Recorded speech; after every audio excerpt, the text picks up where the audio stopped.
Hi, welcome to Cooking for Chronic Illness. Today we're going to be making a green smoothie. Not only are these types of smoothies very good for you, but they're also quick and easy. So let's go ahead and get started.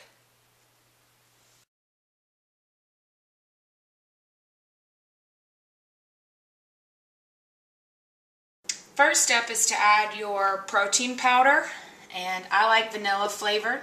I think it makes this recipe taste really good.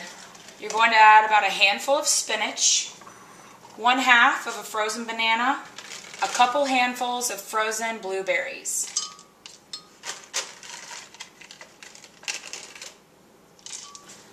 Top off with filtered water. Cover and blend.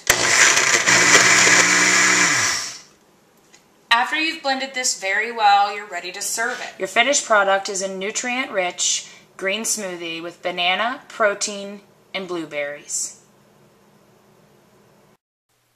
Thank you for watching, and remember, in order to get good out of your body, you have to put good into it. Please visit our website at www.cirfhelps.org in order to find out more about what we do at the Chronic Illness Relief Fund. Until next time.